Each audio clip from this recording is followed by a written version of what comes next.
শ্রাবণ, আম কুড়াস না কে? আম কুড়া। কিরে, কোথায় যাস? আম নেবি না? নিয়ে যা, আম নিয়ে যা।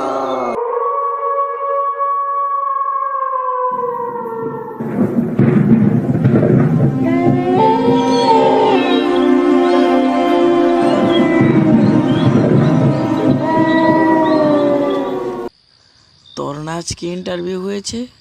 কেমন হলো ইন্টারভিউ? নাকি প্রতিবারের মতো এবারও তোর চাকরিটা হয়নি?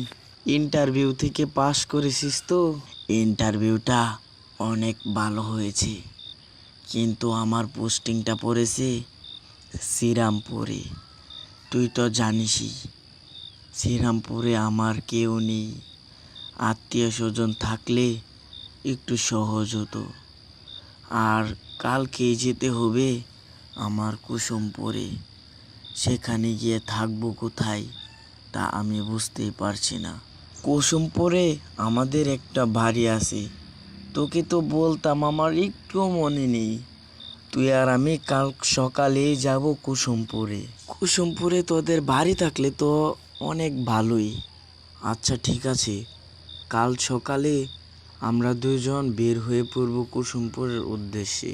আচ্ছা, তুই কিন্তু ব্যাগ ট্যাগ গুছিয়ে নিস, না হলে কুসুমপুরে যেতে রাত হয়ে যাবে। কুসুমপুর কিন্তু অনেক দূরে।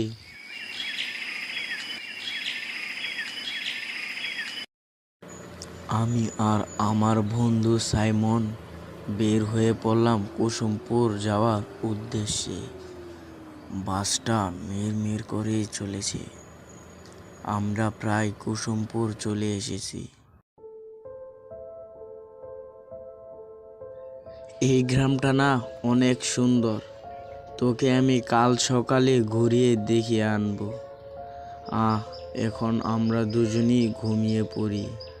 তুই অন্য রুমে গিয়ে ঘুমিয়ে নি, আমাকে একটু একা থাকতে দে।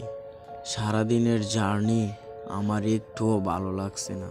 আচ্ছা, আমি ঘুমাতে গেলাম, তুইও ঘুমিয়ে নে, কাল সকাল সকাল উঠতে হবে। আমার বন্ধু অন্য রুমে গিয়ে ঘুমিয়ে গেছে। এখন প্রায় 10টা বাজে।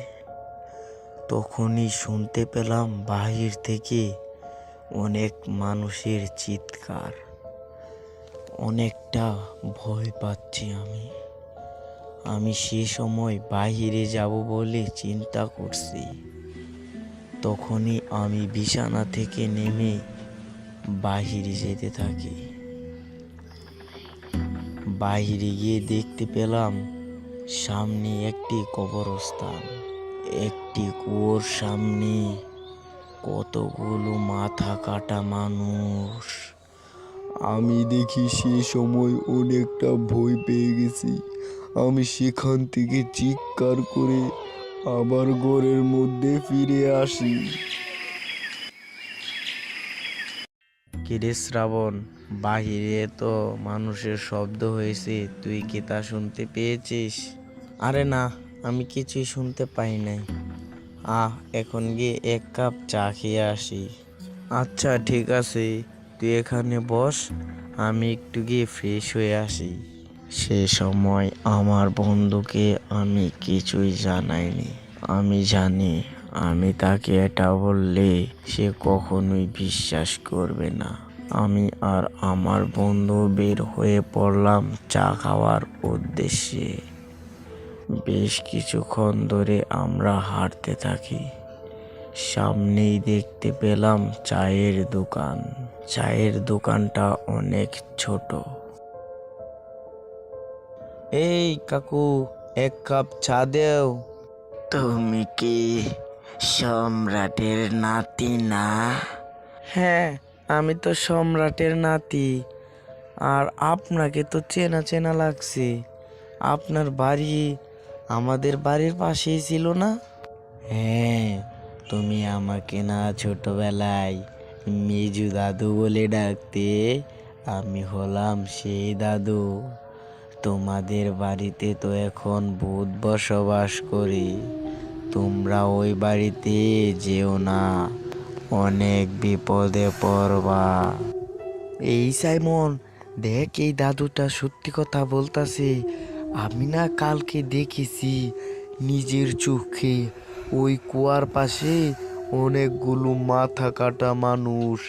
আমি দেখি অনেকটা ভয় পেয়ে গেলাম। আমি তোকে এ কথা বলি নাই, তুই ভয় পাবি বলে। আমরা সেখানে আর থাকবো না। চল, আমার আর চাকরি করতে হবে না, আমরা বাড়ি চলে যাই।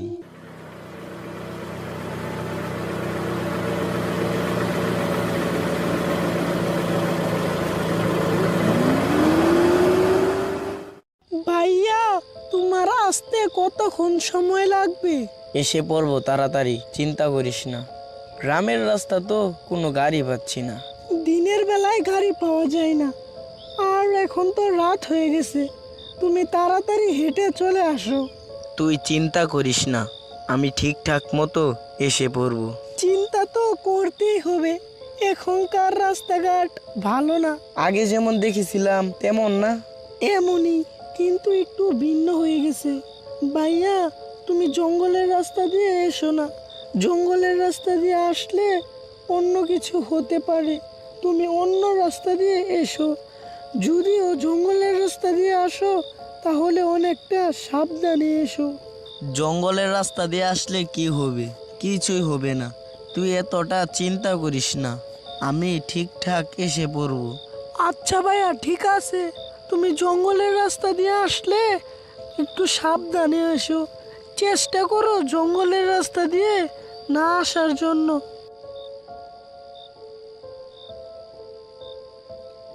ফোনটা রেখে দিয়ে আমি হাঁটতে শুরু করি। 5-7 কিলোমিটারের রাস্তা তো, যেতে রাত 11টা-12টা বাজবে। আমার নাম শ্রাবণ। আমি যাচ্ছি আমার ছোট বোনের হাজবেন্ডের বাড়িতে। গ্রামের রাস্তা, গাড়ি নেই, তাই হেঁটে বের হয়ে পড়েছি।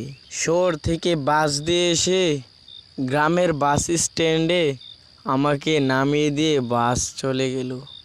সেখানে কোনো গাড়ি নেই, তাই আমি বের হয়ে পড়লাম হেঁটেই যাব বলে। বাসটা ধরতে আমার 1 থেকে 2 ঘন্টা লেট হয়েছে, তাই এখন দেরি হচ্ছে। না হলে 9টা বা 10টায় চলে যেতে পারতাম।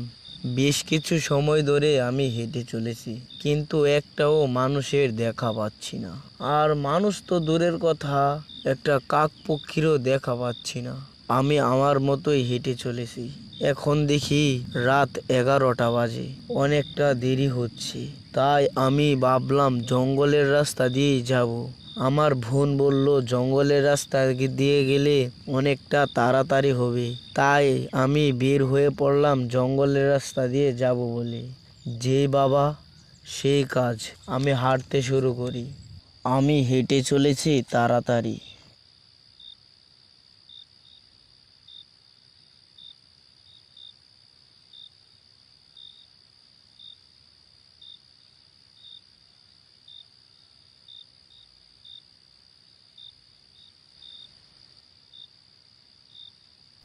বেশ কিছুক্ষণ হাঁটার পর বুঝতে পারলাম আমার পিছনে কেউ যেন হেঁটে আসছে। আমার সাথে একটি মোবাইল আছে আর অনেক টাকা আছে।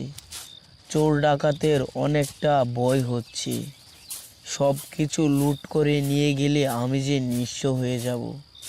তা আমি ভেবে পিছনে ঘুরে তাকিয়ে দেখতে পেলাম সেখানে কেউ নেই। আমি অনেকটা অবাক হলাম। ভয় পাচ্ছি তেমন কিছু না, আমি ভাবলাম এটা আমার মনের ভুল। আমি আবার হাঁটতে শুরু করি। কিছুক্ষণ হাঁটার পর দেখতে পেলাম কে যেন সামনে দাঁড়িয়ে আছে। আমি হাঁটতে হাঁটতে তার কাছে যেতে বলে উঠল, এ ভাই, আপনার কাছে কি একটু পানি হবে? আমি তখন অবাক হয়ে গেলাম। একটা ছোট বাচ্চা এত রাতে বাইরে, তাও আবার গ্রামে। কি ভাবছেন? আমি সবই জানি। আমাকে দেখে অনেকটা অবাক হয়েছেন, তাই না? আরে তেমন কিছু না। আপনার কাছে পানি নাই, তাই না? আপনি চলে যান, আমি বলে আপনাকে ছেড়ে দিলাম। আর আপনি এই রাস্তা দিয়ে আসছেন কেন সাবধানে যাবেন। কেউ পিছন থেকে ডাকলে পিছনে তাকাবেন না।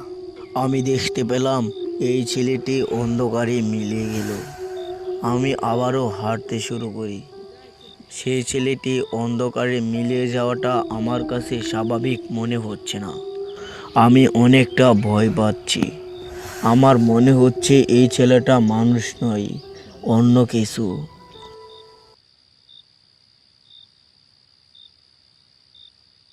বেশ কিছুক্ষণ হাঁটার পর আমি বুঝতে পেলাম কে যেন আমার পিছনে আবারও হাঁটছে। আমি পেছনে না তাকিয়ে আমি হেঁটে চলেছি। আমি বুঝতে পারলাম আমার পেছনে একটি শ্বাস আসছে। কি ভয়ঙ্কর! আমি অনেকটাই ভয় পাচ্ছি। আমাকে পেছন থেকে কে যেন আবার একটা ঢাক দিল।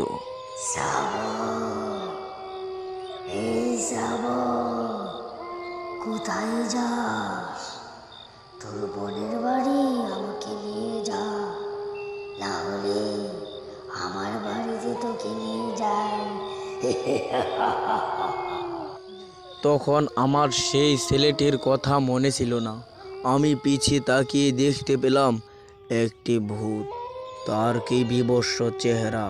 আমি দেখে অজ্ঞান হয়ে পড়ে গেলাম।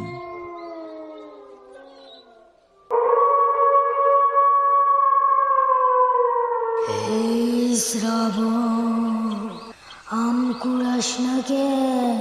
আম কুড়া।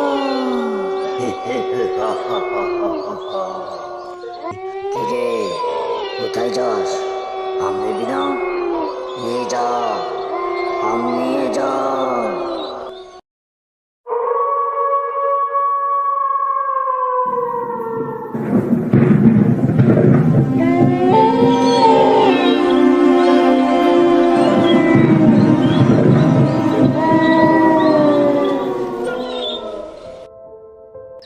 বাবা বাবা, কালকে রাত্রে তো ঝড় বৃষ্টি হয়েছে। আজকে মনে হয় অনেক আম পড়ে আছে। আসো না তুমি আর আমি আম কুড়িয়ে নিয়ে আসি। না মা, আম কোরানো ভালো না। আম কোরালে অনেক বিপদ হতে পারে। এখন আমরা এই গ্রামে নতুন এসেছি, তাও কিছু জানি না এই গ্রামের। এখন আমরা আম কোরাতে যাব না। ওগো, মেয়েটা কত করে বলছে তুমি আম কুড়াতে নিয়ে যাও। আমরা গ্রামে নতুন এসেছি, দেখে কি হয়েছে? কিচ্ছু হবে না। তুমি কিচ্ছু জানো না, তুমি এগুলো বুঝো না। তুমি এই বিষয় নিয়ে কথা বলো না। আম কোরানো ভালো নয়। আমি বারবার বলছি আম কোরানো ভালো নয়। আম কোরালে অনেক বিপদ হতে পারে। তুমি কি আশারি গল্প বলছো? মেয়েটা কত করে বলছে আম কুড়াতে, তুমি নিয়ে যাও তাকে আম কুড়াতে। তুমি বুঝতে পারছো না আম কোরালে কি বিপদ হতে পারে? তাহলে শোনো, আমি তখন ছোট ছিলাম। সালটা তখন 2000। সে সময় আমি আম কোরাতে অনেক পছন্দ করতাম। সেই দিন রাতে প্রচণ্ড বৃষ্টি হচ্ছিল। রাত প্রায় 9টা বাজে, তবুও বৃষ্টি থামার কোনো নামই ছিল না। আমি বৃষ্টি থামার অপেক্ষায় আছি, তবুও বৃষ্টি থামছে না। কিছুক্ষণ পায়চারি করি, আবার কিছুক্ষণ দাঁড়িয়ে থাকি, তবুও বৃষ্টিটা থামছে না। বেশ কিছুক্ষণ পর বৃষ্টিটা থামলো। তারপর আমি বের হয়ে পড়লাম আম বাগানের উদ্দেশ্যে। আমি যাচ্ছি আমার বাড়ির থেকে একটু দূরেই এক আমতলা। সেই আমতলায় অনেক আম থাকে। আমি অনেক তাড়াতাড়ি হাঁটতে শুরু করি, তারপরও যেন রাস্তা শেষ হচ্ছে না। আমার মন বলছে বাড়ি ফিরে যেতে, তবু আমি হেঁটে চলেছি আম বাগানের উদ্দেশ্যে। তাড়াহুড়া করে বাড়ি থেকে টর্চ লাইটটাও আনতে ভুলে গেছি। আমি এখন হেঁটে চলেছি একা রাস্তা দিয়ে। আমার সাথে কেউ নেই, রাস্তা শুনশান। আমি গ্রামের রাস্তা দিয়ে আম বাগানে এসে পড়েছি। দেখতে পেলাম আম বাগানে একটিও আম নেই। আমি কিছুটা অবাক হলাম। বৃষ্টি থামার সঙ্গে সঙ্গেই আমি আমতলায় এসেছি, তবুও সেখানে একটিও আম নেই। আমি ভাবলাম আমার আগে কেউ এসে আম কুড়িয়ে নিয়ে গেছে। তারপর আমি হাঁটতে শুরু করি নতুন আম বাগানে যাওয়ার জন্য। মানুষ বলি সেখানে অনেক ভূত আছে। আমি এগুলো বিশ্বাস করি না। আমি হাঁটতে শুরু করি আমবাগানে যাওয়ার উদ্দেশ্যে। তারপর আমি আমবাগানে চলে গেলাম। দেখতে পেলাম সেখানে অনেক আম। দেখে আমি অনেক খুশি হয়েছি। সে সময় দেখতে পেলাম পিছন থেকে আমাকে কে যেন ডাক দিল। এই শ্রাবণ, আম কুড়াস না কেন? আম কুড়া। তারপর আমি পিছনে ঘুরতে দেখতে পেলাম সেখানে কেউ নেই। আমি ভাবলাম এটা আমার মনের ভুল, তাই আমি সেখান থেকে চলে আসি। আমি হাঁটতে শুরু করি বাড়িতে আসবো বলি। সেখান থেকে আমি কোনো আমই কুড়ালাম না। তারপর দেখতে পেলাম আবার পিছন থেকে আরেকটি ডাক আসছে। কিরে, কোথায় যাস? আম নিবি না? নিয়ে যা, আম নিয়ে যা। সে সময় আমি পিছে তাকাই। পিছনে আমি কিছুই দেখতে পারলাম না। এটা আমার মনের ভুল না, তাই আমি সেখান থেকে ছুটতে থাকি। সেই সময় আবার বৃষ্টি নামলো। আমি কাদা দিয়ে ছুটতে পারছি না। চারদিকে বাতাস। আমার মনে হচ্ছে এই যাত্রায় বেঁচে গেছি। তারপর আমি বাড়ির কাছে এসে পড়লাম। ঘরের ভেতর ঢুকবো এই সময় আমি অজ্ঞান হয়ে পড়ে গেলাম। শুনলে তো, তারপর থেকে আমি কোনোদিন আম কুড়াতে যাই না। তার জন্য আমি বলছি আম কুড়ানো ভালো না। হরি চাচা, শুনলাম গ্রামের ওই জঙ্গলে ভূত প্রেতের বসবাস, তা কি সত্যি? হ্যাঁ, এখনকার যুগের মানুষ তো ভূত প্রেতকে বিশ্বাস করে না। শ্রাবণ মিয়া, তুমি কি ভূতকে বিশ্বাস করো নাকি? আরে হরি চাচা, কি যে বলেন, এখনকার যুগের মানুষ কি ভূত প্রেতকে বিশ্বাস করে? আরে হরি চাচা, ওই তো সায়েন্সের ছাত্র, তাই ভূত প্রেতকে বিশ্বাস করে না। আরে তোমাদের তো বলতাম, আমার একটা কথা মনেই নেই। কালকা গ্রামের ওই পাশের জঙ্গলে 3টি মানুষের মৃত্যু হয়েছে। কিভাবে মৃত্যু হয়েছে তা কেউ বলতে পারে না।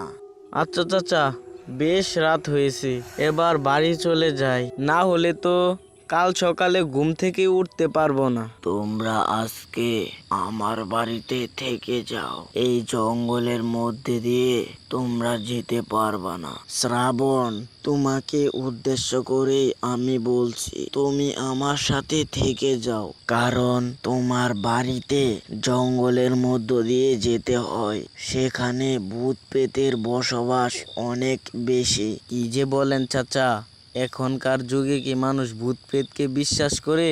আমি ঠিক বাড়ি চলে যেতে পারবো। এই বলে শ্রাবণ সেখান থেকে চলে আসলো। শ্রাবণ সায়েন্সের ছাত্র, তাই ভূত প্রেতের উপর তার একটুও বিশ্বাস নেই। সে জঙ্গলের রাস্তা দিয়ে হাঁটতে থাকে।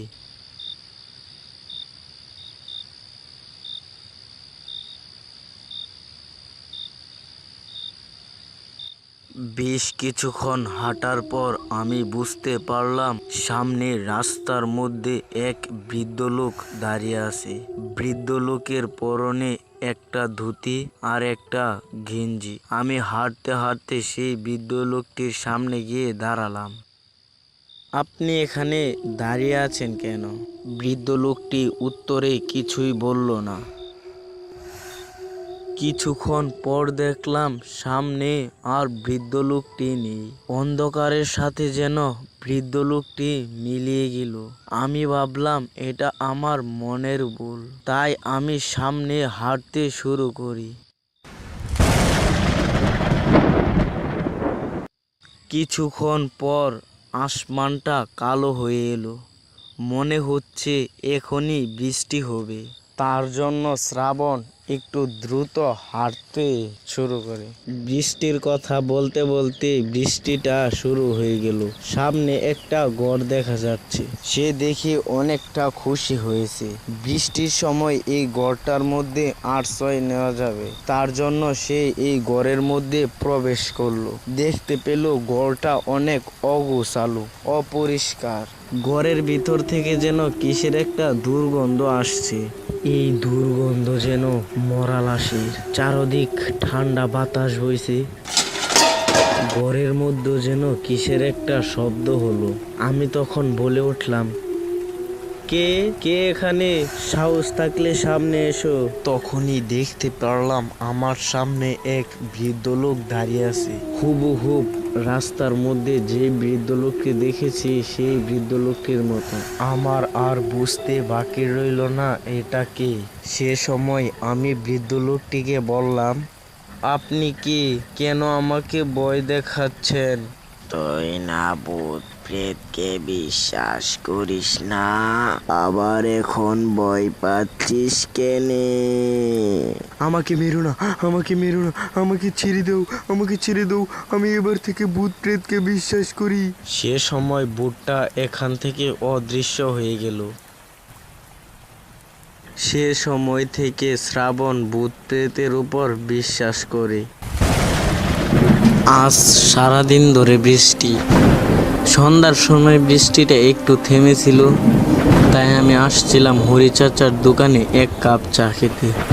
চা খাওয়ার পরই দেখলাম আবহাওয়াটা খারাপ হয়ে আবার বৃষ্টি নেমে গেল। হরি চাচার দোকানে বেশ কিছুক্ষণ সময় ধরে বসেছিলাম, তারপরও বৃষ্টি থামতেছে না। তারপর ঘন্টার পর ঘন্টা গেল, বৃষ্টির থামার সাথে কেন নামেনি। আমি হরি চাচার সঙ্গে সে সময় গল্প করতে লাগলাম। দেখলাম বৃষ্টিটা একটু কমে আসছে। হরি চাচা, এবার বৃষ্টিটা থেমেছে, আমি তাহলে বাড়ি চলে যাই, অনেক রাতও হয়ে গেছে। বাবু, আপনি এই বৃষ্টির রাস্তা দিয়ে যেতে পারবেন না, হারিকেন বা লাইটও নেই। তাই আমি বলতেছিলাম আমার সাথে আমার এই করে দোকানটাতে আজকের রাতটা কাটিয়ে দিলে ভালো হয় না? অনেক প্রচণ্ড বৃষ্টি পড়ছে। আর এই গ্রামগঞ্জের রাস্তা তো, এই গ্রামগঞ্জের রাস্তা একদমই ভালো নয়। শুনিস বাবু, এই গ্রামগঞ্জের রাস্তা দিয়ে হেঁটে রাত্রেবেলা যাইলে পেছন থেকে তারা ডাকে। আরে আপনি কি বলছেন? এখনকার যুগে কি মানুষ এগুলো বিশ্বাস করে নাকি? বাদ দিন এগুলো, আমার লাইট বা হারিকেনও লাগবে না, আমি চলে যেতে পারবো। যাবার সময় পিছন থেকে কেউ ডাকলে পিছে তাকাবা না, পিছে তাকালে তোমার বিপদ হতে পারে। তুমি এখান দিয়ে তাড়াতাড়ি চলে যাও, আর দেরি করো না, রাত 9টা বেজে গেছে এখন। আরে হরি চাচা, পিছে তাকালে কিছুই হবে না। আচ্ছা ঠিক আছে, আমি চলে যাই, আপনিও দোকান বন্ধ করে শুয়ে থাকেন। বৃষ্টিটা তো থেমে গেছে, তুমি এখন তাড়াতাড়ি বাড়ি চলে যাও। আর এই বামের রাস্তাটা আছে না, বামের রাস্তাটা দিয়ে যাও না, বামের রাস্তাটা দিয়ে না যেয়ে এই ডানের রাস্তাটা দিয়ে যাও। বৃষ্টি থামার পরে সাব্বির এই হরির হোটেল থেকে বের হয়ে গেল। বের হয়ে এই সাব্বির জঙ্গলের রাস্তা দিয়ে হাঁটতে লাগলো। জঙ্গলের রাস্তা দিয়ে হাঁটতে হাঁটতে তার এই হরির কথা মনে পড়তে লাগলো, আর মনে মনে অনেক ভয় পেতে লাগলো। এমন সময় পিছন থেকে কে যেন ডেকে উঠলো, শ্রাবণ, এই শ্রাবণ। আমি ভাবতেছিলাম এটা চাই আমার মনের ভুল, কেউ আমাকে ডাকেনি। তারপর একটি কুড়ে ঘরের চালের উপর দেখতে পেলাম একটি ভূত। তারপর আমি অনেক ভয় পেয়ে গেলাম। তারপর আবার এই কুড়ে ঘরের চালের দিকে তাকালাম, সেখানে কিছুই নেই। তারপর আমি পিছনে ঘুরতেই দেখতাম এক বিভৎস চেহারা নিয়ে এক ভূত দাঁড়িয়ে আছে। সেখান থেকে আমার জীবনের সবচেয়ে জোরে দৌড় লাগালাম। দেখতে পেলাম আমার পিছনে সেই ভূতটাও দৌড়ে আসছে। আমি আরও জোরে দৌড় লাগাতে থাকি। তারপর দেখি এই ভূতটা আমার পিছনে দৌড়ে দৌড়ে আসছে। আমি তখন কি করব আমি কিছুই বুঝতে পারছিলাম না। তারপর দেখি আমার পিছনে আরও এই ভূতটা জোরে জোরে দৌড়ে আসছে।